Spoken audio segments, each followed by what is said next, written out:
All righty then. Hello, Kaiju Ramen readers, and hello to the heroes of the internet, the listeners of the Henshin Men podcast.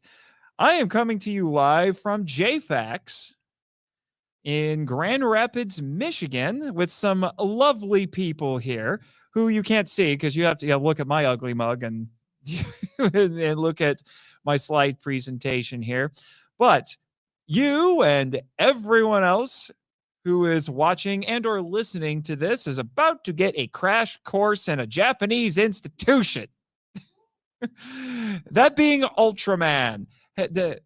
What has anyone here ever heard of Ultraman, seen Ultraman, anything like that? So we have a couple of you who are basically noobs.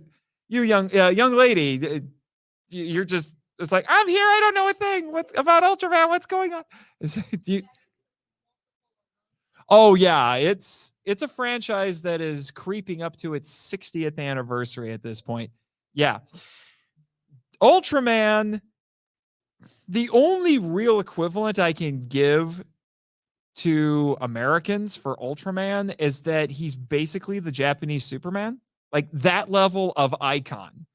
And actually, Ultraman is one of the most popular fictional characters in Japan. He's even bigger than Godzilla. 1966, which we'll get into that. We will get into that. So, like I said, it's a gigantic franchise with multiple films and television shows and comics and manga and all kinds of things. It's a big elephant. This is, like I said, it's a crash course. It's an overview. And it's my way of giving you an opportunity to get, like I said, get an overview of the franchise and decide for yourselves, okay, I want to jump in at this point. I want to try this part of the franchise or something like that, or this particular show or whatever, this facet of it, because it can be very intimidating when there's this much stuff. All right. I get it. Even though I'm giving this presentation, I am still on my ultra journey, as I like to call it. I still haven't seen everything. I am still getting through it, but I've also done a lot of research on stuff. I've seen a lot of it. I haven't seen all of it. So some of this stuff I still haven't gotten to. And with Mill Creek, the last couple of years has been releasing a lot of these shows and movies, most of which have been released for the first time ever. And there's a reason for that. A lot of it is legal shenanigans. That could be a whole presentation unto itself about, the original studio that made Ultraman, Subaraya Productions, got nailed with some, it wasn't necessarily their fault. It was basically some very exploitative foreign studios that gummed everything up and basically used legal loopholes to keep them from releasing a lot of their stuff. And they finally took care of that a few years ago. I think it was 2019, and ink wasn't even dry on those legal documents. And then they make this big announcement saying, hey guys, guess what? You get everything. And they've been doing a huge push with the international market the last few years. They want Ultraman to be an international brand and not just a Japanese icon, an international icon. So, like I said, there's a lot to get into. So let's get started, shall we? Let's get started. So, what is the concept behind Ultraman? And I bring that up because there are, with rare exceptions, any Ultraman show that you watch will be basically the same concept, which is a being of light, usually aliens, who bond with a human, or they take human form. There are a few that just take human form. They don't bond with a human host. And then they transform, they henshin, that's the Japanese word for it. I'm doing a Henshin 101 panel tomorrow. By the way, if I should have introduced myself, I'm Nathan Marchand. I forgot to do that. I'm too used to people just knowing, or if I'm not in podcast mode necessarily, I'm not, leading with my name all the time. So my apologies for that. I do a lot of stuff. I'm in the vendor hall with my friend Eric Anderson, who's a local here. I'm from Indiana, and we're in the vendor hall in the corner with Nerd Chapel, which I'll talk about a little bit more later. But anyway, so he transforms into a monster fighting giant, and these Ultramen are usually helped by a human anti-monster team. So in this case, this is the original Ultraman from 1966, the OG, as I like to call him. And then this is the SSSP. I forget what it stands for. I know, I'll turn in my Ultra fan card. But in the United States, when the show was brought over in the 60s, they were called the Science Patrol. So I've gotten very used to just calling them the Science Patrol because it's easier to remember other than the acronym. So we'll get into that cast of characters, though. We'll talk about that a little bit because I'm going to spend a good chunk of this presentation giving you background information on the early days of Ultraman because it will inform everything going forward. And then we'll just do a quick overview over the rest of the franchise. So Ultraman is actually not the start of the franchise. There was another show just before it called Ultra Q, which has also been released by Mill Creek. It was 28 episodes long, and it's, if I had to describe it, I would say it's the Twilight Zone meets the X-Files. It's a semi-anthology. It follows several characters, a reporter, 2 pilots, and a scientist as they investigate strange phenomena. Not every episode has kaiju in it, but the most popular episodes of Ultra Q were the ones with kaiju. Now, I would actually say, personally, having seen all of it, I think some of the best episodes are not necessarily the ones with monsters in it. Not even necessarily the kaiju, not like, the giant monsters. Probably the most iconic, I would say, of the Ultra Q episodes, it has a monster in it, but he doesn't turn gigantic. It was a monster called Kanegan that's actually based on a Japanese fairy tale about a greedy kid who gets turned into a monster that is basically like a purse. He keeps eating money. Like his mouth is like the mouth of a purse, and it has a zipper. And all he does is he keeps trying to eat money, but he's never satisfied. He's always hungry. So it's this lesson about avoiding the vice of greed. So it's a really interesting episode. And actually the final episode, which I'll talk about a little bit more here in a few minutes, is an absolutely fantastic episode that is about as Twilight Zone as you can get. I absolutely love it. It has to do with a phantom train. It's a phantom bullet train. And it is amazing. Absolutely amazing. The title, interestingly, came from a gymnastics move. The name of the gymnastics move was Ultra C, which is really funny because there's an Ultraman show I just finished recently where they have characters who are practicing gymnastics. And someone makes mention about how they just did an Ultra C. I'm like, haha, I see what you did there, show. I see what you did there. What? I Ultra. Wait. No one else will hear this, but the people who are listening or whatever, I have a rim shot on my soundboard. I can't hear it because I don't have my headphones on, but I Ultra see what you did there.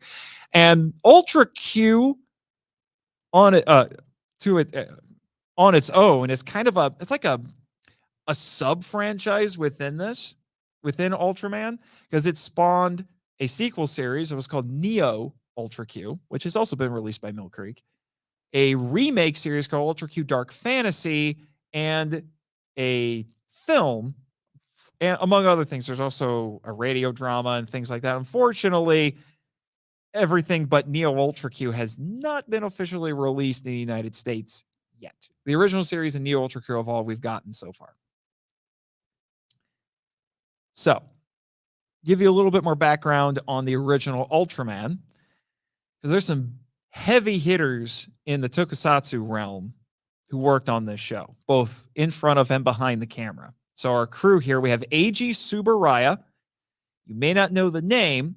He's the creator of the show. He's a special effects director, and he started Tsuburaya Productions, obviously. It's a family business, or at least it was. There's Bandai, the toy company, has a controlling share in the studio now because they needed money to survive. The studio was mismanaged for a little while there, so they needed someone to come in and make sure that they didn't go under. But you may not know who Eiji Tsuburaya is, but if you've watched any Godzilla films, particularly the old Godzilla films, or anything related to Ultraman, you have seen his work. He actually got his start at Toho, among other things. He's most famously, I should say, working on Godzilla films.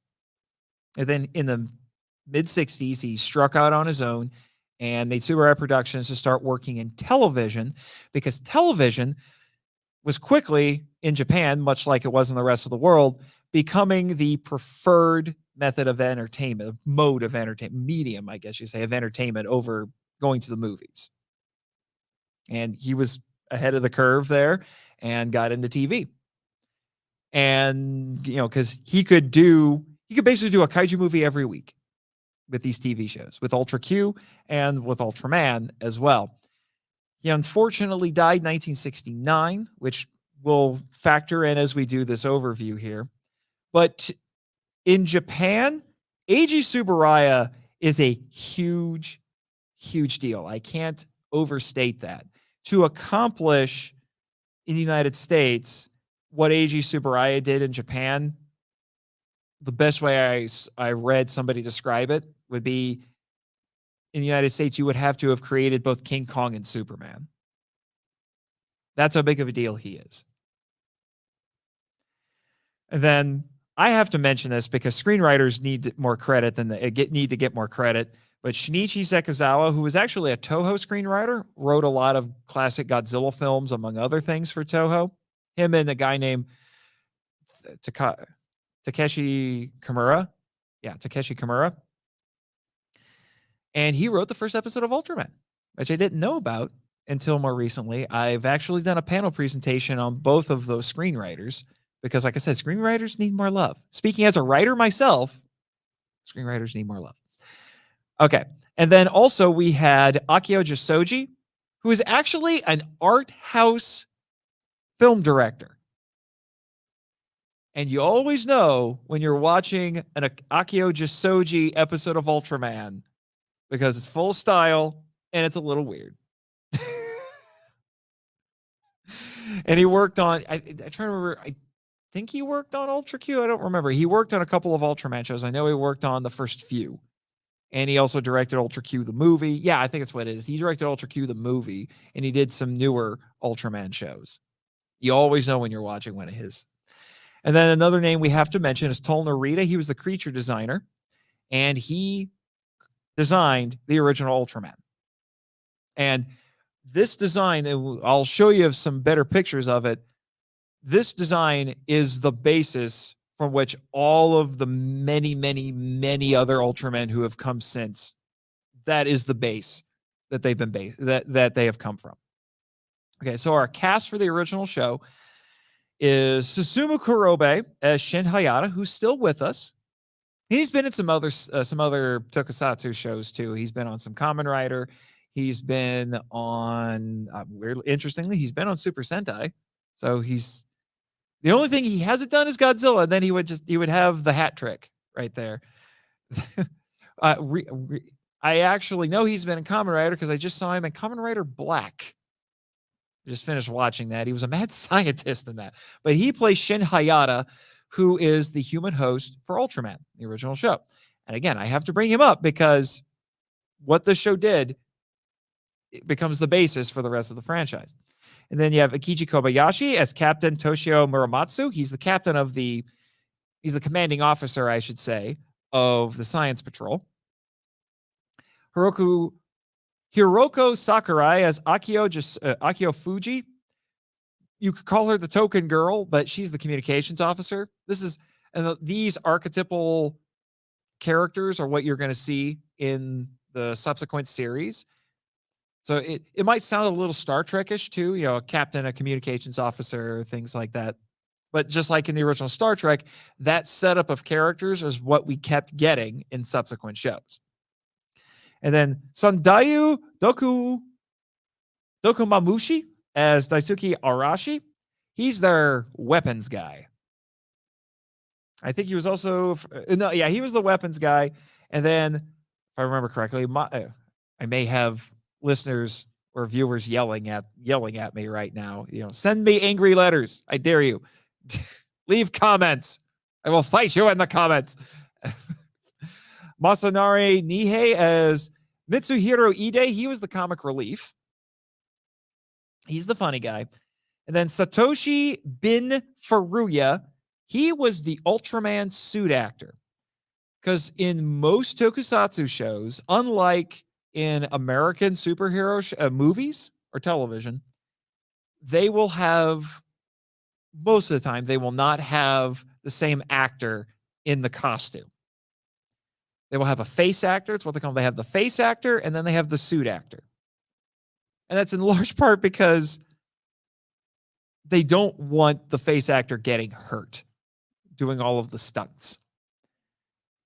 The original Kamen Rider, you know where I'm getting at. Fujioka, who played Hongo.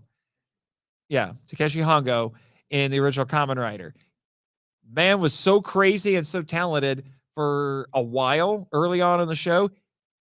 He played the secret identity, and he put the costume on, and he rode the motorcycle because Kamen Rider is a motorcycle riding superhero. He did everything. And then he got hurt and had to leave to recover. So they had to make a new character. But then they made lemonade out of those lemons because now they had two Kamen Riders. And then after Hongo came back, they could do team-ups. It was amazing. And then a second rider became a trope of Kamen Rider. It's cool. It's just kind of cool how that all works out. And I have met Ben Furuya at a couple of conventions. He is the snappiest dresser you will ever see. You know what I'm talking about. I see you nodding. Yeah. He always shows up wearing really snazzy suits, sunglasses, and he absolutely loves fans. And he doesn't even ask. He just assumes, when you get a photo op with him, you do the pose. We'll get to the poses with Ultraman, and he will inspect it to make sure it's good. So he'll check it. It's like, it's good. Yeah. And then I have to bring him up, but Haruo Nakajima, who is unfortunately no longer with us, he was the suit actor for not all of the kaiju that are in this show, but for a lot of them. And he famously played Godzilla for 12 movies and about 18 years. Yeah, 1974, so he was the first. 1954 to 1972.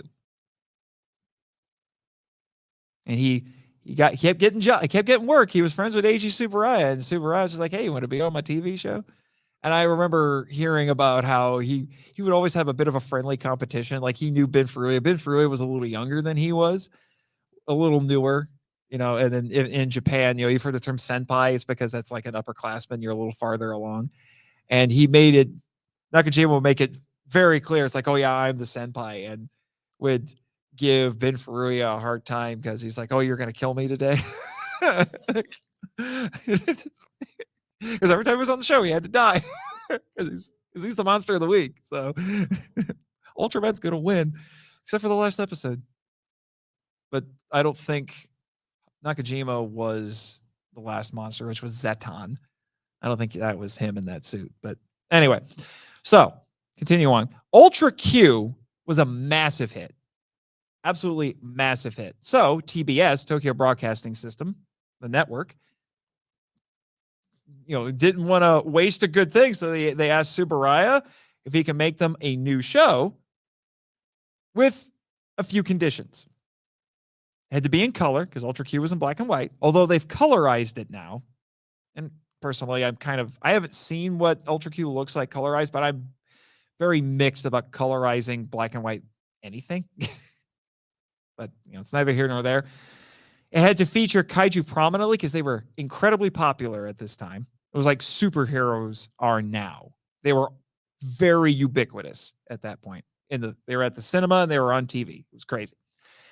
And he also had to make a main protagonist who could fight the kaiju to kaiju. Okay. So the main protagonist had to be either a kaiju or on par with a kaiju. And they wanted an Ultra Q actor to return. Now, it ended up being, if I remember correctly, it was, let me get her name here, make sure I get her name right. Yeah. Hiroko Sakurai. She was in Ultra Q. She was the reporter. So she came back. You can't see her very well in that picture.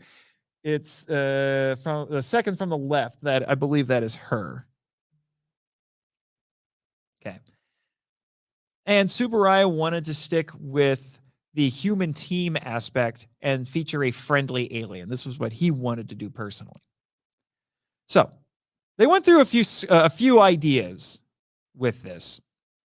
So their first idea, and you'll see this is concept art. At the top right there, that's concept art. Those were early designs for what eventually became Ultraman. But here's the thing. They don't waste good ideas or designs because they ended up coming back in some form or another later, which is what I have there at the bottom. So their original idea was something called Wu, which would have been an alien creature that befriends a reporter, but the SDF, the Self-Defense Forces, that's what they call the Japanese military, sees the monster as a threat naturally.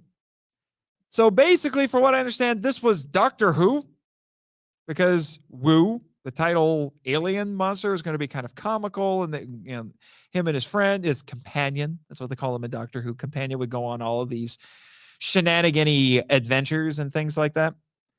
Didn't happen, but that name ended up getting used for a Yeti monster in the original Ultraman, and it became the basis for a show that Tsuburaya made in the mid-2000s.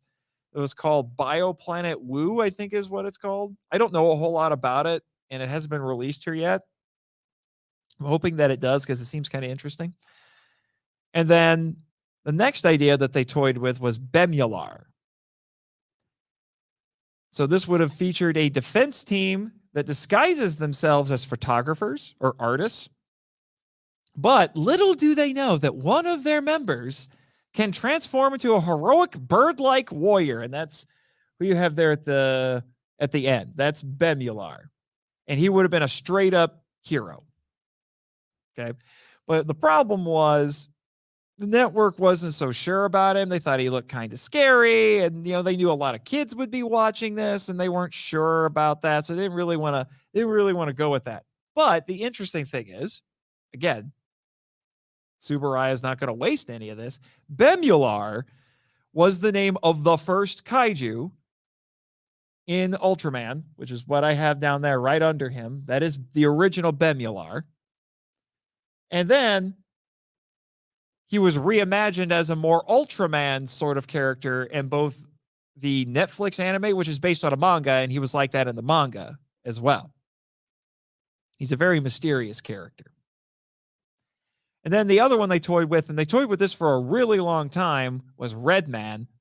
No, that name does not have the racial connotations that it does over here. Okay, just so you know, it was just because he wore a red costume. That was it. And they went through several different designs for that you can see. And as they progressed, they started inching closer to the final Ultraman design. So he was this devilish-looking alien warrior who survived the destruction of his world at the hands of Planet X, which I think is just funny because there's a Planet X in Godzilla films. And he comes to Earth where he accidentally kills a human and bonds with him to save his life. Again, we're inching closer to what becomes Ultraman. They ended up not going with this design or this name, but Supro in the early 70s made a series of basically minisodes that they would air on TV they would show them between shows. They were only like 5 minutes long, and it was called Redman, and that's Redman, the Redman from the 70s there at the end. There's also a comic book based on this character now being produced in the United States. And I've seen a little bit of Redman. That show is ridiculous. There's basically no story. It's just Redman wanders into the Japanese wilderness, finds a monster, and fights it. That is it. You don't even need subtitles because nobody talks. Okay. So what we have here, that is the Ultraman suit. They made refinements to it as the show went on. As you could tell, it looks a little rough there at the beginning, but then you get all the way to the end, and that's the design that we all know and love. They had to refine it as they went. So for the final design, Tol Narita drew from the Greek concept of cosmos, order, and harmony, as opposed to the Greek concept of chaos, which is what he used for Ultra Q.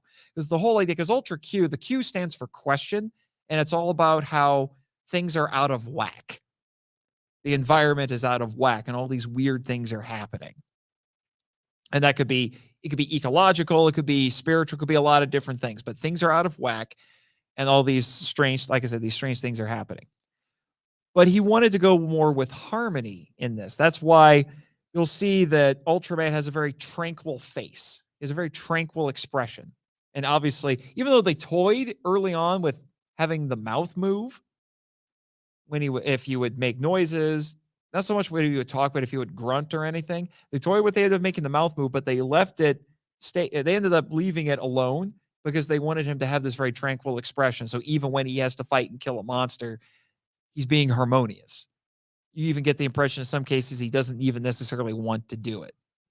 It's a very Japanese concept. So he has he's iconically two colors, red and silver. So silver was supposed to be a rocket's steel, because it's supposed to be a very space age sort of a thing. And red, for what I read, no pun intended, was supposed to be the surface of Mars. So it was showing that he's an alien. So he's a rocket ship and he's an alien, if you want to look at it that way. Akira Sasaki, who was Narita's assistant, he was a sculptor. He ended up finalizing the face and the head. So he came up with the crest and the mouth, the eye shape, all of that. Now, something that upset Tol Narita that has been a key facet of Ultraman from the get-go is the color timer. Color timer, you can see it here on this picture. It's that light on his chest. It will start blinking and it will beep when his energy levels are getting low. Now, in the original show, it was because they put a limitation on him, which is that he can only be Ultraman for 3 minutes. They did that because they thought Ultraman was too invincible. So they're trying to give him an Achilles heel. So he has to beat the monster in 3 minutes. Okay. Not every subsequent Ultraman has specifically had a 3-minute timer. It's more just like the longer the fight goes on, the more energy he expends and the more tired he gets. And when he's really low on energy, the color timer will start to flash and beep. That was added at the last second. It was not part of Tol Narita's original design, and it upset him. It upset him, which is why, and we'll talk about it at least a little bit, when you get to the movie Shin Ultraman, he doesn't have a color timer. They did that to honor the original design that Tol Narita came up with. And it was actually, I think, and they also did it, and when they did that, they actually got a hold of his family. I think it was his son, and they told him, like, hey, we're doing this in honor of your dad. And they were very honored by that. But it also helped to create some suspense. So that way, it's like, oh my gosh, Ultraman could die. Like when the color timer starts going off, you're like, oh my gosh, Ultraman's going to die. And then when he wins, people get excited. So it's going to make people cheer. That was their whole mindset. Okay. So Ultraman's fighting style was meant to be a mixture of grappling, Greco-Roman wrestling, and some Japanese martial arts, because they wanted him to not necessarily look like he's doing earth-based combat. They wanted him to be a little otherworldly. Now, according to Mr. Furuya, there's actually a connection to my home state when it came to Ultraman's, like this pose right here, the stance. Like I said, there's a bit of an Indiana connection for me. I don't know how true it is. But has anyone here ever seen the movie Rebel Without a Cause? He says that's where he got the idea for this pose. It's James Dean holding a knife in Rebel Without a Cause. And James Dean is from Indiana. That made me extremely happy. But, could be just telling stories. We don't know. So the series premiered, air quotes up to the mic, like my friend Luke Giaconetti, premiered on July 10th, 1966, with The Birth of Ultraman, which was a hastily made stage show that aired in Ultra Q's time slot, preempting the final episode. So the final episode didn't get aired until, I think, a few months later. Because Tsuburaya and the network wanted to beat another show, a competing show that was starting, I think, a few weeks after that, called Ambassador Magma. So my apologies, I spelled that wrong. That's a typo. It's Ambassador Magma, which in the United States is called Space Giants. So the first proper episode aired on July 17th, and 34% of Japan watched this premiere.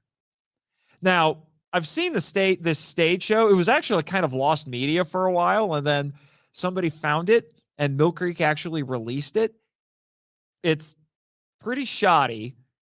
Like I said, they threw it together really fast, and there's Ultraman. Weirdly enough, Ultraman's hardly in it, and that's what this first picture here. That's from that. It was in black and white. And stage shows actually became a staple of Ultraman. There's a lot of Ultraman stage shows going on all the time. In fact, a lot of times they use the same suits for Monsters and Ultraman in the newer television shows and vice versa for the stage show. Again, trying to save a little bit of money. And it did air in the United States in the mid to late 60s. It was dubbed by United Artists TV. They picked it up just in that fall. The show was still airing in Japan, and they picked it up in the fall because they were that impressed. And it was a staple of U.S. syndicated television until the 80s. Before my time, but still, apparently. So that's crash course in the original show. And now I'm going to do a little bit of an overview of the entire franchise. I will not be covering everything because there's a lot, especially in the newer stuff, because there are web series and there's some movies and there's a lot of stuff. I'm going to be hitting the major things throughout it. And some terminology that I want to make you aware of. You'll see it here where it says Showa. That is a term that you're going to see a lot in not just Ultraman, but in the Godzilla fandom, Tokusatsu fandom. It actually has to do with the Japanese calendar system, which is based on the reigns of the emperor. Now, Japan, quick primer, Japan has not had an emperor who ruled the country since the end of World War II. The emperor in Japan is basically like the British monarchy. He reigns, but he does not rule. And that goes back to the U.S., the Allied occupation of Japan, and that's a whole to-do. That's a whole presentation unto itself. But it was during that they changed it. But the way the Japanese calendar system works is they will start it at 1 whenever a new emperor takes power. So the Showa era actually started in 1926 and went all the way to 1989. He was the longest reigning emperor in the history of Japan. But instead of saying 1926, which is how we Westerners would do it using the Roman calendar, that would be Showa 1. And I know that because when I went to G-Fest, which is a convention centered around Tokusatsu, Godzilla especially, and they would have Japanese guests on there, they had an interpreter who was actually an American who lived in Japan, and he picked up the language. And the guest would actually give the year based on the Japanese calendar system, and he would have to pause for a second, think about it, and translate that into the Roman calendar year. It's really interesting. So you have what I like to term the Tsuburaya trilogy, because these were the 3 Ultra series that Eiji Tsuburaya himself worked on before his death in 1969, which is Ultra Q. We've talked about Ultra Q. Then the original Ultraman, which ran for 39 episodes, and there was one compilation film that was released. I think it was the 1967, so the year after the show finished. And then in 1967, which some call the year of the kaiju, because every major studio in Japan and 2 in South Korea released a kaiju film. That was like the pinnacle of kaiju popularity in Japan. It's crazy. It's like how people complain about how there's like 5 million Marvel movies a year. Yeah, it was kind of like that. So you have Ultra 7. Now, in this picture right here, Ultra 7 is the guy to the left of Ultraman. And at the time when they were doing Ultra 7, it was meant to be a spiritual successor. It wasn't supposed to be a sequel, so to speak. It's just like the branding of Ultra. Now, it got retconned later to be part of the same universe. But that ran for 49 episodes. It's darker and a bit more adult in its themes, and it's a bit more like Star Trek. So so like Ultra Q is kind of like the X-Files and the Twilight Zone.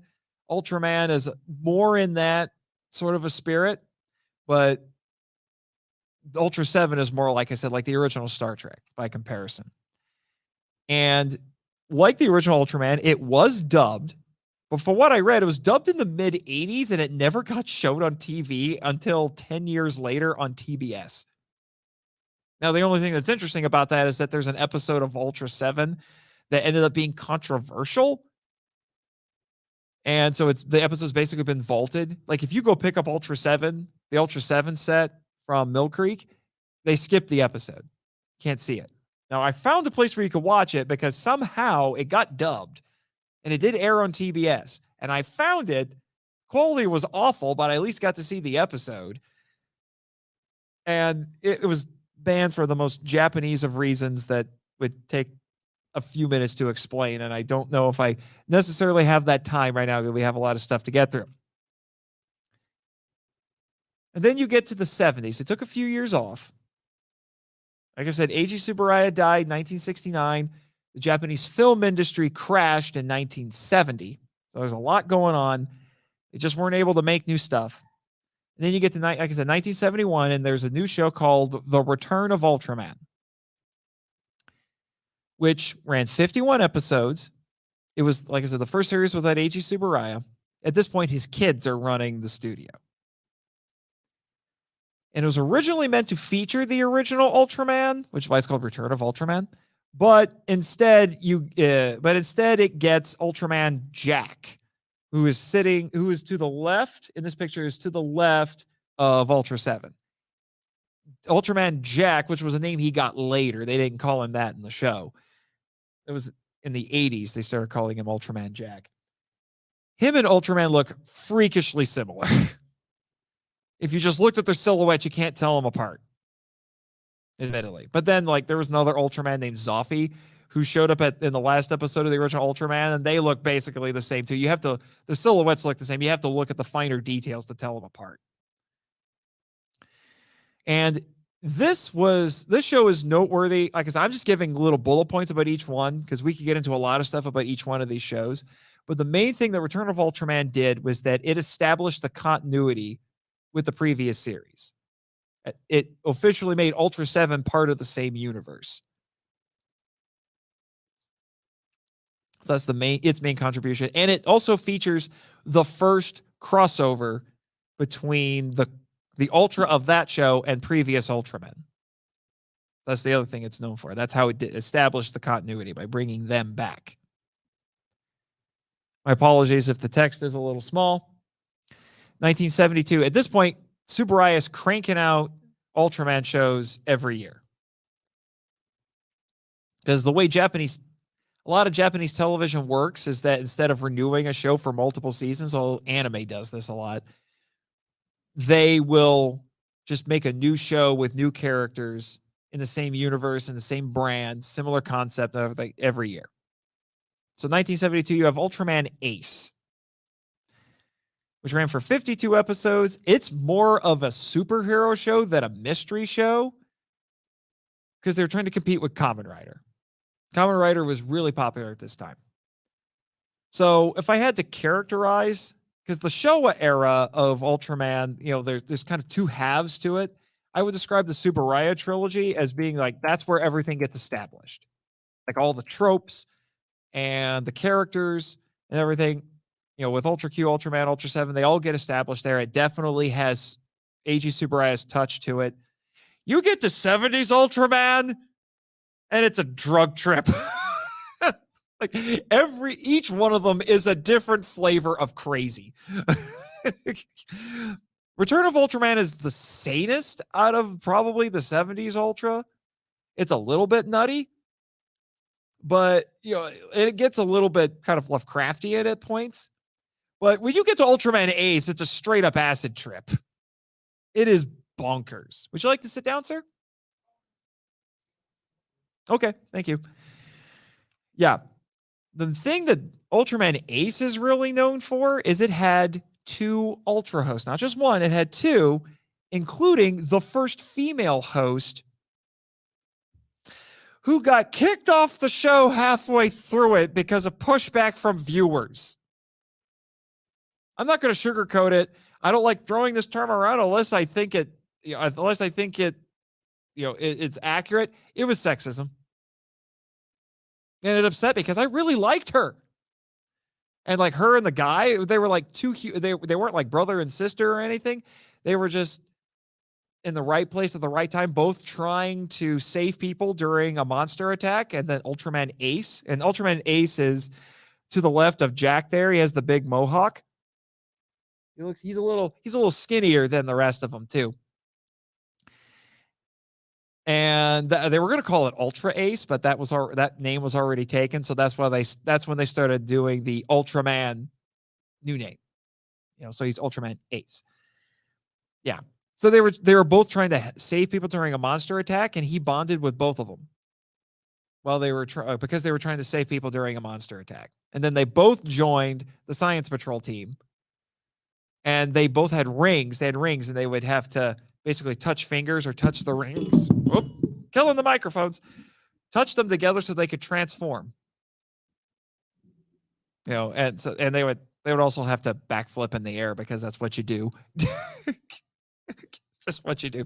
But yeah, because of pushback, they got rid of her. Now it turned out the girl was a moon princess and she went back to the Moon Kingdom. Cool. And she came back once or twice after that, but I was upset when I was watching. It's like, you people, you jerks. Why would you do that? And ever since then, it's just been the guy. Like if they've brought Ultraman Ace back, it's just the guy that he transforms into. Although there was a movie where they set it in an alternate universe that's closer to our world, and then the Ultramen start coming over to that universe because of multiversal shenanigans. But the thing that was cool about it was called Superior 8 Ultra Brothers. What was really cool is that they brought back all of the original actors from the Showa era and some from the newer shows. And they were not playing the actual characters. They were playing different characters that were just a lot like them. And in that movie, they brought back both the guy and the girl from Ultraman Ace, but they weren't the same characters, but they were husband and wife, which I thought was really cute because they toyed with a potential romance between the two of them in the show. And then that got cut short because of sexism. Curse you, sexism! Anyway. And then after that, you had Ultraman Taro, 1973, ran 53 episodes. This is very fairy tale-esque. And Taro, remember, Taro is the bullhorn looking guy to the right of the original Ultraman. Taro. Taro is a name from a lot of Japanese fairy tales. That one, so if Ultraman Ace is an acid trip, this is, you smoke too much weed, I guess. It's a little crazy. Because it's a fairy tale, they get very strange with a lot of the stories that they tell, because they're all most of them are based off of Japanese fairy tales. And it introduced the first, not the first female Ultra host, the first female Ultra, because that's the generic term for them. If it's not Ultraman or Ultra Woman, they're just called Ultras. That's the catch-all. So it introduced the first female Ultra, who was the mother of Ultra, or as I like to call her, Ultramom. And they also introduce, I can't remember if it's this one or the show after it, but they also eventually introduce her husband, father of Ultra, naturally. I call him Ultra Dad. And he has big bull-looking horns too, because that's what you do. it's what you do. And mother of Ultra is Taro's mother. So you actually get to see the literal birth of an Ultraman in this. Like the first episode is Ultraman Taro is born and then goes and bonds with a human. It's wild. Is why you also get to see for the first time the Ultraman home planet, which is M78. Well, it's the M78 Nebula. That's where he's from. And then they established later that the name of the planet is Planet Ultra because obvious name is obvious. There are worse things. 1974, Ultraman Leo. Leo is the second from the left there. Who also kind of has it looks like he has some horns there. That is him next to his brother Astra. They were both in this show, ran 51 episodes. This is when they really cranked the action up to 11. Because this is when Bruce Lee is the thing. So the action goes crazy in this show. It is intense. It is nuts. It is a Hong Kong action movie in rubber suits. I love it. It's also on crack. Lots of crack and lots of caffeine. This show is ballistic. Like it just goes. It's always going. It's nuts. And the other thing that it's noteworthy for is Dan Moriboshi, Ultra 7, returns as the team captain in this. And they give him a really interesting story because in the first episode, him and Ultraman Leo, who in this Ultraman Leo, both Ultraman Leo and Ultra 7 don't have human hosts. They are Ultras who take human form. And Ultra 7 gets injured fighting monsters. He gets his leg broken. So when you see him in his human form as Dan Moriboshi, he's walking with a cane. And he says, I can't transform anymore. So now he's just in charge of the Science Patrol team. And he becomes a mentor to Leo, and good grief, he is mean to Leo. He is a harsh master, but Leo needed it. He was young and he needed to get whipped into shape. But he's a drill sergeant times 2 in this. He's hard on him. And there's some crazy spoilerific things that happen over the course of the show, and I will spare you those. And then after that, you have to talk about this. I had to add him, though, because he wasn't in this first picture. But the Ultraman all the way at the end, that is Ultraman Jonius, 1979. That is an anime. The first anime Ultraman. And it was called The Ultraman or The Star Ultraman. I've seen it stylized like that. I think it's technically just The Ultraman. 1979, 50 episodes, 2 compilation movies in America. And they were dubbed, too. And like I said, it was the first anime Ultraman. It was made by Sunrise Studios, who famously, the same year, what are they? Can anyone tell me here? Yeah. Gundam. Mobile Suit Gundam, the same studio. And you could tell, if you watch the show, the character designs, like the human character designs are like, oh my gosh. Like, I can't remember his name, but the Ultra host in this, he looks like Amuro Ray. And who's this guy? It's my friend Eric. I'm just giving him a hard time. But, and like whenever they have ships in it, like they have a main ship that shows up about halfway through the show. And I'm like, that's the freaking white base from Gundam.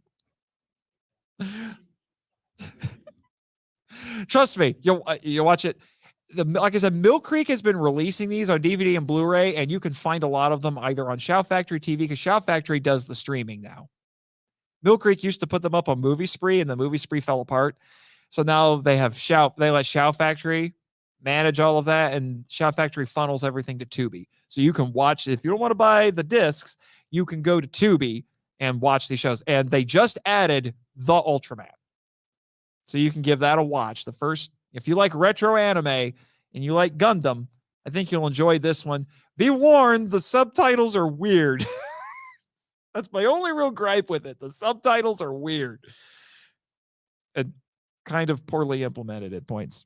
But, I'm a writer and an English teacher. I see all of your typos. I cannot unsee them. Anyway. And then the Showa era comes to an end in 1980 with, naturally, Ultraman 80, which is decidedly less insane. The anime is not as much a drug-induced crazy show like the other ones were, but it takes advantage of the fact that it's animated to do things they couldn't have done in live action, or if they could have, it would have been very difficult to do. So it's wild in that regard. Ultraman 80 is much more grounded by comparison to all of those, which, going through these in order, having spent months going through the crazy stuff and then getting to Ultraman 80, it was very quaint. I'm like, oh, thank you. I needed a breather. So this one ran 50 episodes. The thing that was interesting about this one is, and this is another case of, it's not a human host, it's an Ultraman that takes human form. And his day job, he was a school teacher. It was very unique. I could only think of one other, correct me if I'm wrong, I can only think of one other superhero who worked in a school for his day job, and that was Black Lightning. He was a principal. Well, that was a TV show. I haven't seen that one, though. He's a teacher. Okay, so there's at least two. But here's the thing. After about a dozen episodes, they dropped it. Now, what he would do is he would work as a teacher, and then his weekend job is he was on the science patrol team. Or if stuff was going down while he was doing the teacher thing, he would turn into Ultraman and go fight the monster. Okay. Well, they dropped that. He was just working full-time for the science patrol team. And that went back to low ratings because Tokusatsu wasn't popular. Guess what was popular?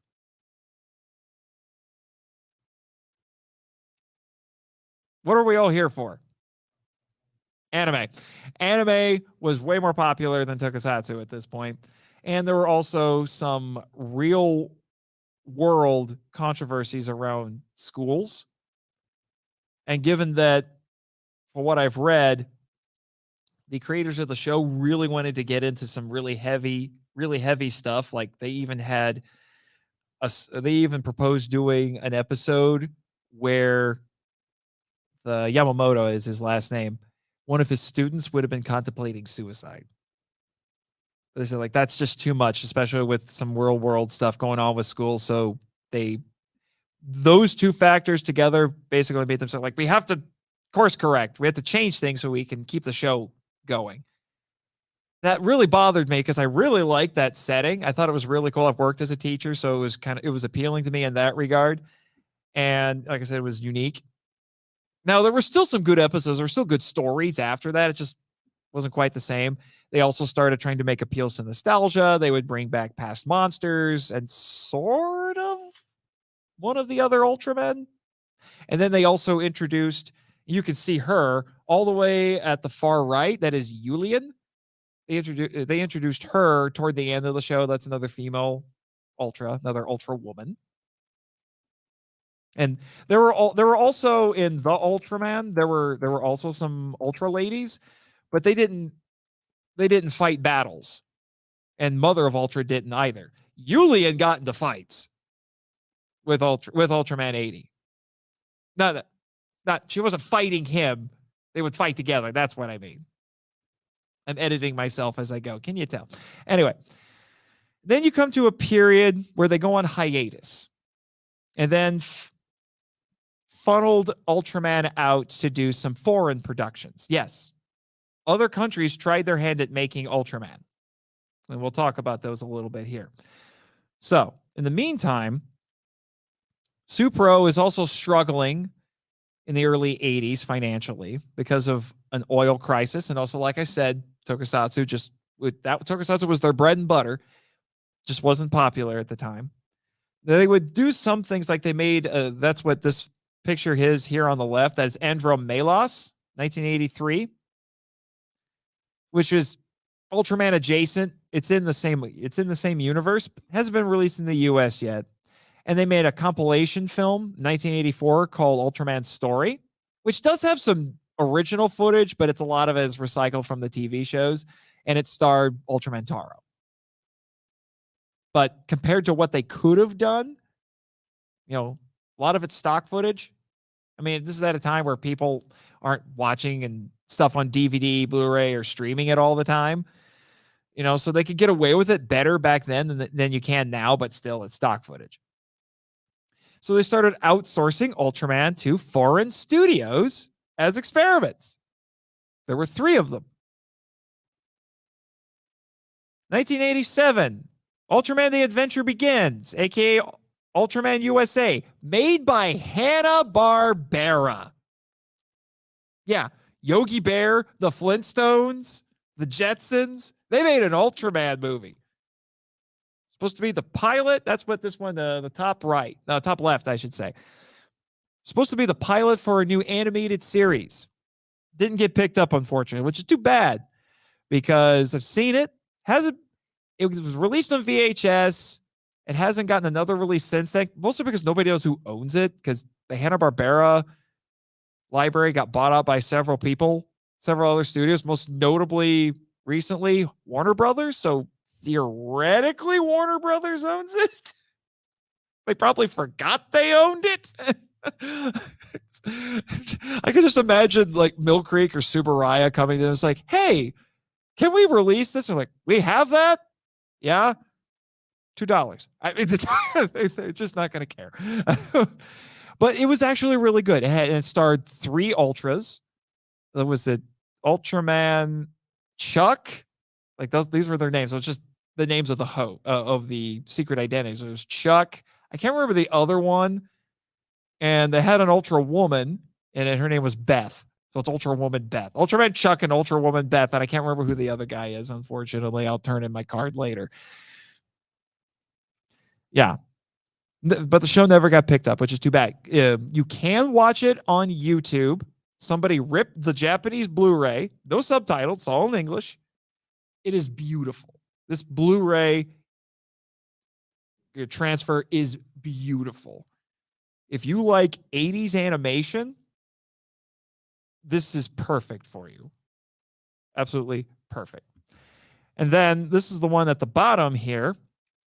1990, Ultraman Towards the Future, or Ultraman Great. 13 episodes, 2 to 3. I can't remember the exact number. I know it's at least 2. Compilation films. It was made in Australia, mate. So Ultraman's hanging out in the outback, fighting monsters there. Feels a lot like Doctor Who, like classic Doctor Who when I was watching it. First half of the show is better than the second half because it was an ongoing storyline where they were fighting this kind of like this non-corporeal, no, not non-corporeal, but like these parasite aliens called the Gudis. So front half's better than the back half, but it's worth seeing. It hasn't been released by Mill Creek yet. These foreign productions, because they're co-productions, there's some rights issues need to be untangled. I think the rights for this one have been untangled, so they can release it now. And I wouldn't be surprised if they eventually do it. You can find this one also on YouTube. It's in English. There will be Japanese subtitles on it because they did air it in Japan and they had to put Japanese subtitles up because it was all filmed in English. And it did air in the United States, interestingly. Which is funny because next up we have 1993 Ultraman the Ultimate Hero, or Ultraman Powered. That's the fella at the next to The Adventure Begins. This was an American show, but it never aired in the US. They made 13 episodes. The Ultra host in this was I can't remember his name now, unfortunately. It was a Japanese actor who knew English really well, and he was in Godzilla Final Wars, which I think is cool. It did broadcast in Japan in 1995, and here's what I think is the most likely reason it never aired in the United States. What else started in 1993? That was also tokusatsu. Power Rangers. Power Rangers would have eaten this show. I have a soft spot for it because it's an American produced show. The suit looks amazing. Absolutely amazing. And Ultraman Power just styled to look like an American superhero. He has a distinct V shape. He's really buff. But the suits in the show looked so good. And they also had some top tier Japanese talent designing the suits and the monsters, including Shinji Iguchi, who worked, I should say, on Neon Genesis Evangelion, which we'll get to more of those connections in a bit. The suits were so good that they didn't want to wreck them. So the fight scenes are not great. There's a lot of kind of like slapping, sort of kicking, energy attacks. Because the suits were fragile. They didn't want to wreck them, which is too bad. Thankfully, both Great and Powered have come back in some newer stuff produced by Subaraya, and they kept the designs. I mean, like Ultraman Great is literally spandex. Like, he's one of the few Ultramen who's actually spandex. The costume's actually spandex. They brought him back. They have newer suits and they can actually do stuff. But they kept the designs, which is cool. And then you get to the start of the Heisei era in 1996, Ultraman Tiga. Ultraman Tiga. This is the one I am currently watching. I love this show. I love this show. 52 episodes, 2 to 3 movies, depending on how you want to, classify them. And it's set in a new universe. So it's not related to the Showa stuff at all. And it's revolutionary because this was the Tiga, who's the one in the center there. He was the first multi-mode Ultraman. So he would change forms. Now, all he did was change color. You get to the newer stuff and they get like whole other costumes. They look completely different now. But back then, all he did was change color. And they tweaked the origin of the Ultras a little bit in this. This was also one of only a handful of shows that was actually shown in the United States and it was dubbed. So 2003, so 7 years after it aired in Japan, it gets dubbed. It's weird that they waited that long. It was dubbed by 4Kids Entertainment, which if you like early 2000s anime, like Yu Yu Hakusho and Yu-Gi-Oh! And all that, 4Kids is dubbing that for you. So they dubbed this one too. They only did 24 episodes. So one source I looked at said they dubbed the whole show, but only the first 24 dubbed episodes aired, and the rest are quote unquote lost media. Another source I looked at said they only dubbed 24 and then they just stopped because the show wasn't getting the ratings that he did. Fox had just lost Power Rangers to Disney, and it was airing on ABC now. So I think they picked this up hoping they would have another Power Rangers on their hands, and it didn't quite work out, but that might be because the dub can't figure out if it wants to play it straight or satirize the show. It's goofy. But, that's a topic for another day. And then you had a couple of direct-to-video movies. Ultraman Zerth, he's at the bottom there. He has more red than silver on him. And these were parodies. This was Subaraya parodying their own stuff.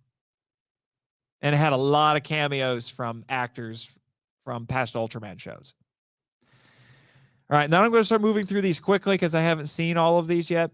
97, you had Ultraman Dyna, 51 episodes, 3 movies. It's a sequel to Tiga. 1998, you have Ultraman Gaia, 51 episodes, 2 movies. And this is another new universe, so it's not the same, but he did cross over with both Tiga and Dinah in a movie. 2000, Ultraman Neos, 12 episodes, direct to video, was actually made in 1994. It's basically, for what I haven't seen this one yet, it's basically a remake of the original show. 2001, Ultraman Cosmos. This is the longest one. 65 episodes is the longest Ultra series. 3 movies. It started with a movie, actually. So if you go find Ultraman Cosmos, I can't remember, I think it's called The First Contact, Ultraman Cosmos, The First Contact. You can watch that without having seen the show, because that is the start of the show. They launched the show with that movie. And what's interesting about Cosmos is that he's a pacifist. He doesn't want to kill the monsters. So he does everything he can to not kill them. He tries to pacify them, make them non-violent. And then if that doesn't work, then he'll deal with it. But so he does everything he can to not have to hurt the monsters, which is kind of interesting. Oh, baby. 2004, Ultraman Nexus. This is one of my favorites. This is one of my favorites, despite the fact that it got a little manhandled. 37 episodes. It was supposed to go to 50. And then it got 2 DVD specials. It's a sequel to a movie, and I love this movie. It's called Ultraman The Next. And it was part of the Ultra N project, where they were experimenting, Super was experimenting to see if they could make Ultraman shows or movies for grown-ups. Because the primary audience before this was kids and young adults. Like Ultraman Cosmos is for really little kids. You know, and like Tiga was appealing to teenagers and young adults. This one, they wanted to see if they could make Ultraman for grown-ups. So it's really dark. Now, a kid could watch it. It's probably like PG-13 levels. And when I say it's for grown-ups, I don't mean like it's full of swearing and nudity and graphic violence. It's a little more violent than a typical Ultraman show, but it's more in terms of the storytelling and the themes that it's going with, because it deals a lot with PTSD and, you know, stuff like that. I love it. The last few episodes feel really rushed because they basically cut out an entire final storyline and then tried to compress it into the last few episodes. There's a whole villain that they cut out, and then they just put all of the end game stuff, end of series stuff onto the villain that they were dealing with at that point, which is unfortunate. But I love Nexus, and Nexus is the guy to the immediate right of Tiga there. He looks like he has a helmet. That's Nexus. 2005, Ultraman Max. They were trying to get back to basics with this one, so they went back to being more kid-friendly.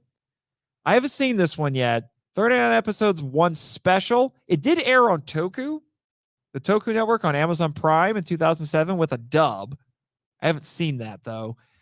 And it has a lot of top-tier talent in it, including Shusuke Kaneko, who, you know, worked on like the live-action Death Note movies, some Gamera movies in the 90s and things like that, and Akio Jisoji, I mentioned before, the art house guy.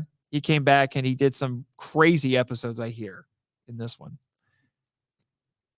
Then you have 2006 Ultraman Mebius, 50 episodes, 7 specials, 2 movies. One of the things that you'll notice with the Heisei era is that they get a bit more experimental. Special effects get better. They get a little experimental. You know, Pacifist Ultraman, Ultraman for grown-ups, relaunch the show, multi-modes, things like that. These are all tropes that they're starting to use more going forward. And then, you know, this goes back to the Showa era continuity. It's a direct sequel to Ultraman 80. Picks up from there.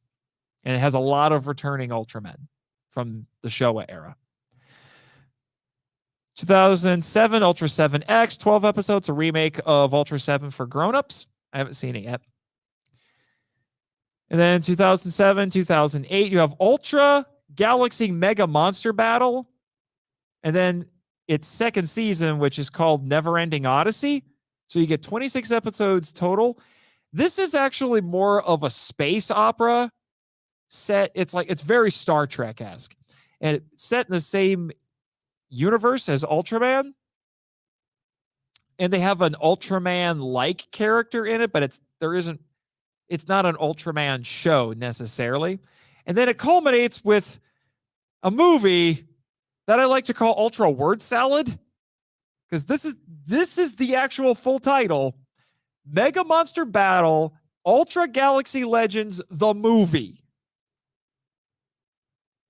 Yeah, which introduces both Ultraman Zero, who I'll show you a picture of him here in a second. He's a really popular Ultraman right now, and Belial, who's an evil Ultraman and is his arch nemesis. He's a really popular villain now too. And then after that, they make a few movies starring Ultraman Zero. They made 2 specials and 2 movies. So Ultraman Zero, The Revenge of Belial, and Ultraman Saga. And Ultraman Zero is the son of Ultra 7.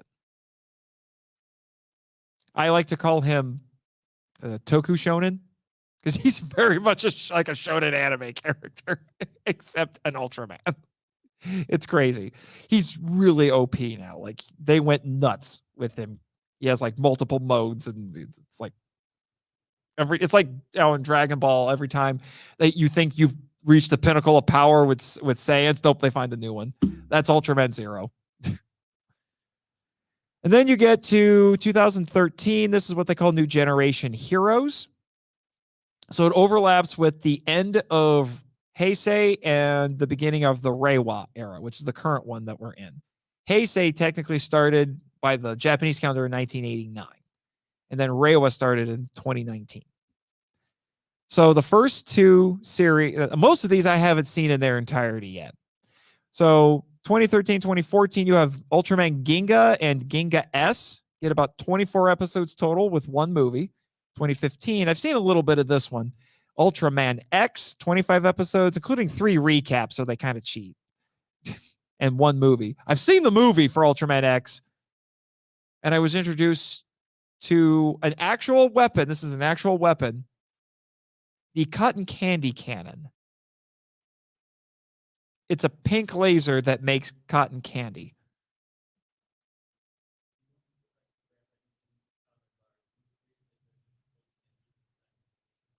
Yeah, get my book bag out of there, my small book bag, and my lunchbox.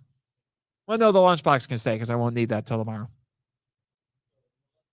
No lunchbox, you can leave that there. And I got my water bottle here, so yeah, and the laptop bag. So yeah, I'll get my book bag. Everything else can stay. All right. Well, bum rush through this because we got to get done. I knew this one was going to be long.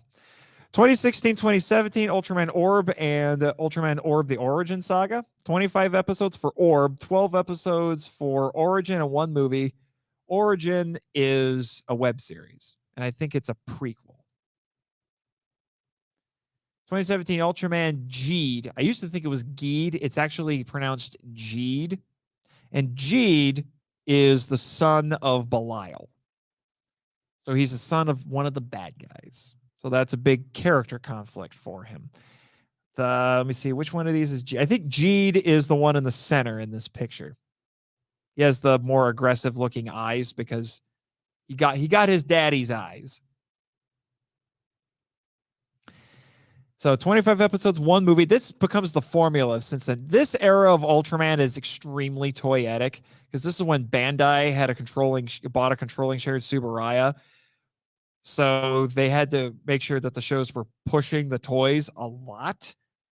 I mean, it's not like, if you grew up in the 80s, you were used to that with G.I. Joe, Transformers, all that, where it's like, oh, look, these are animated versions of the toys. No, like, these are live action shows, and they are literally using the toys as props. Like, I think it was Ultraman X, they had little figurines of past Ultraman called Spark Dolls, and that's how they would get power-ups. Or the transformation devices. They weren't like props that they made at the studio that people would use on the show. And then they would make a toy replica that wouldn't look quite as good, that you could go buy at the store for the transformation devices. No, they literally used the toy of the transformation device as the prop in the show. That's how hard they were pushing the toys in this. Because Subaraya needed the money so they could stay in business. And Bandai is like, push the toys. That's all they cared about. Toei has been doing that for even longer, with Kamen Rider and Super Sentai, and it's way more blatant. I've tried watching newer Sentai and Rider, and it's so freakishly blatant that I'm like, I can barely stand to watch any of it. There's a bit more restraint I've noticed with Ultraman. And for what I've heard rumors that the crews working on Ultraman at Subaraya really don't like the fact that they have to push the toys. They would rather not. But on the other hand, the money, and even going back to the 60s with the old stuff, they were, to a certain extent, they were still pushing the merchandise. The merchandise would occasionally show up in the old shows, but it was supposed to be actual in-universe artifacts. Like there'd be kids who would have the Ultraman toys that you could go buy at the store, but they somehow had them, which is very meta, to say the least. All right. 2018, Ultraman. It's not R/B. It's actually pronounced Rube. I haven't seen this one yet. It has twin Ultramen, twin boys, and one's red, one's blue. That's where the name comes from. 25 episodes, one movie. This is the standard now. They make shorter seasons, but the finale is always a movie. And it's the most recent one available from Mill Creek. So if you want to get it on physical media or watch it on Tubi, this is the newest one you can get. And are they in the picture? Yeah, the two shorter guys right behind Jeed in the center there. That's them. And then this is why I added this picture there at the bottom. Got to talk about this one. It's an anime convention. Well, mostly anime convention. But 2019 Ultraman, which is a Netflix anime, ran for 3 seasons. They're done, unfortunately. 31 episodes total. It's based on a manga. The manga is still going, so you can go read the manga. And it's a direct reimagined sequel to the 1966 series. The protagonist in that is the son of Shin Hayata, so the original Ultraman. But it's really different. It's not aliens bonding with humans and transforming. No, it's power suits. So it's more like Ultraman by way of Iron Man. Now they do transform. They even introduce an Ultra Woman who basically gets a magical girl transformation. Like, I was watching it and I sent it to my friend who loves Sailor Moon, and I said, tell me this doesn't look straight out of Sailor Moon. And she's like, yeah, it does. 2019, Ultraman Taiga, not Tiga, Taiga. Yeah, 25 episodes, one movie. This is the first of the Reiwa era. All right, then you get Ultraman Z or Zet, because everywhere else in the world that letter is pronounced Zed or Zet. It's a thing. 25 episodes, one movie, which was a crossover with the next show. And what's notable about this one is that this one was the first one to be simulcast on Subaraya Productions' YouTube channel. And now it's been dubbed. They've been re-uploading episodes with an English dub now, because it got crazy popular. But remember, this is 2020. It's the height of quarantine. And it's a wholesome, uplifting show about a superhero defeating evil aliens and monsters. And they were pushing it out with subtitles to the whole world at the same time. We needed it. Ultraman Z was the hero we deserved to steal from Batman there. And then after that, every other Ultraman show that they've produced, they would simulcast on YouTube with subtitles. So you have Ultraman Trigger, New Generation Tiga, same thing, 25 episodes, one movie. Their movie, because Z didn't get a proper movie because of the pandemic, so they just made a crossover movie between Z and Trigger. And it's a remake of Tiga. Hence the name, New Generation Tiga. I'm going to be honest with you, I haven't finished Tiga yet. Trigger's not as good. It's not even as good as Z. Then 2022, this is the most recent one that just finished. Ultraman Decker. Again, 25 episodes, one movie. It's a remake of Dyna, so it's a sequel to Trigger. And then you had the movie, which actually had a limited theatrical run in the United States, and it's going to be out on DVD and Blu-ray next month. Shin Ultraman. It's a reimagining of the 1966 series. And it was made by the creative team behind Neon Genesis Evangelion. Directed by Shinji Iguchi, who did character design, and written by Hideaki Anno.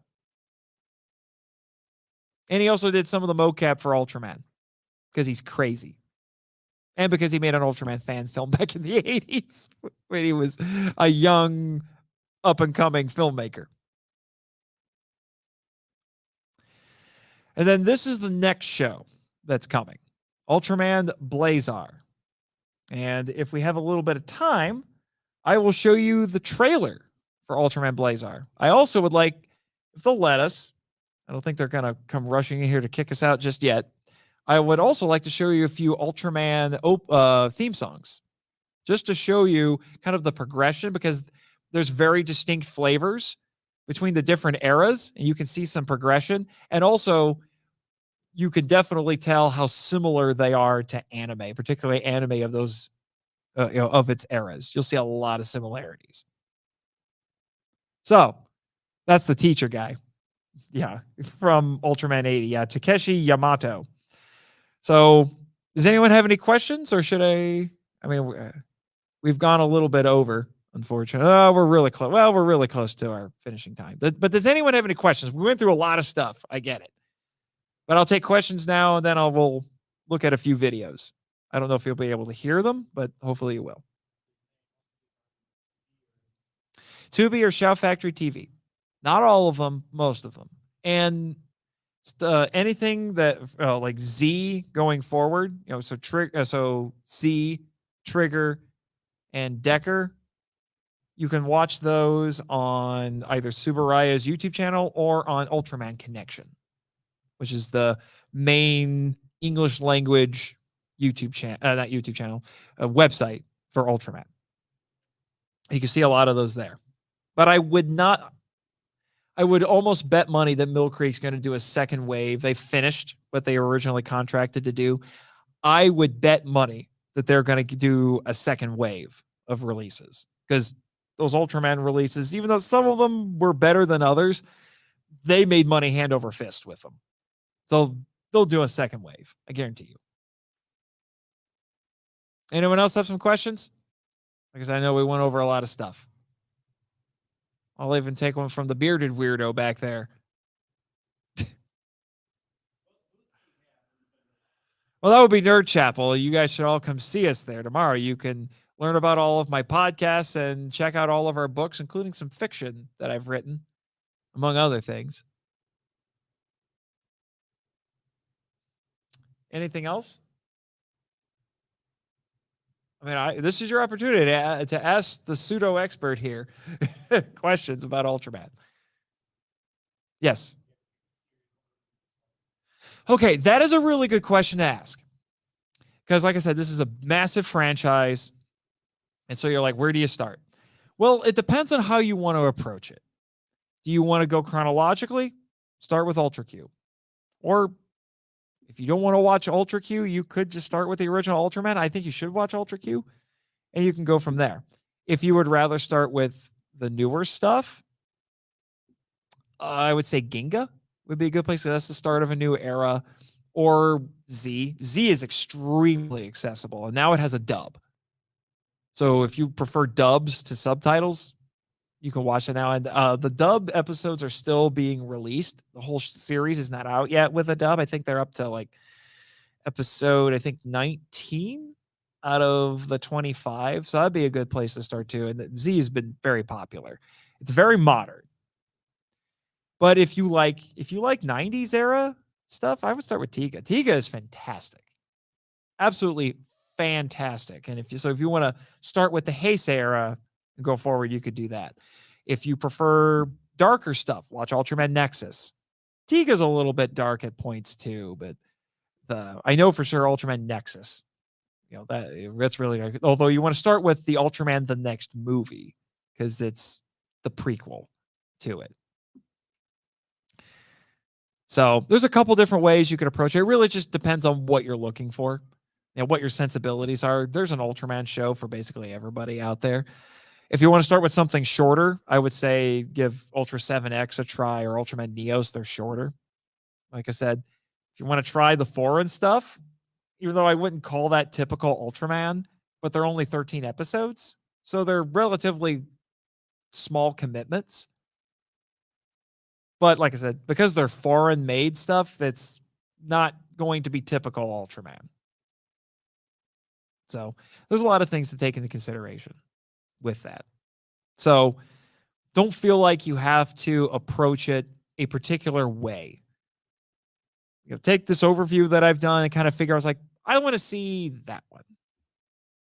I mean, I've jumped around a little bit. I mean, I watched Nexus when I was still trying to watch the Showa era stuff, because for a while, Nexus and a few of the other shows, the Heisei shows, were airing on Crunchyroll. And then I found out that they were going to get removed in a week. So I'm like, watching Nexus now. Because at that time, there wasn't a DVD release. So this was like the only way I could watch it was to watch it on Crunchyroll. So I binged it in a week. And I loved every second of it. So, like I said, don't feel, if you want to watch the anime, if you were like, I love anime, I'm not so sure about Tokusatsu yet, watch the Netflix show, watch The Ultraman. I didn't mention it, but there's a Mill Creek released an early 90s anime called Ultraman Kids that's for really little children. And it's incredibly wholesome and endearing. It's not really an action show. It's more of an adventure show. I've only watched a few episodes. And that's only 26 episodes too. So that's a low commitment too. But if you have little kids who like anime and you want to see if they would like Ultraman, that might not be bad. The only problem is that it's subtitled. It's not dubbed. So you may have to either hope they can read or read the subtitles for them. Does that answer your question? Okay. Anything else? Anything else? Okay. Speak now, forever hold your peace. Ready, set, go. All right. So that's Ultraman Mebius giving you a thumbs up, saying thanks for coming. And these were most of my sources. I would like to add, I'm trying to remember what issue number it is, but my friend Daniel DiManna wrote an article for Kaiju Ramen Magazine that does a very concise overview of the show, of the franchise, and gives some pointers about where to start. And then he and I did an episode of Henshin Men, which is one of my podcasts. I believe it's like it's 50 something. It's episode 50 something, where we basically did a podcast discussion of that article that he wrote and did a lot of the stuff that we did here, but not in quite as much detail. So if you want to listen to a podcast that talks about it, that'd be a good place to start too. So those would be the other two sources that I would add to this. All righty.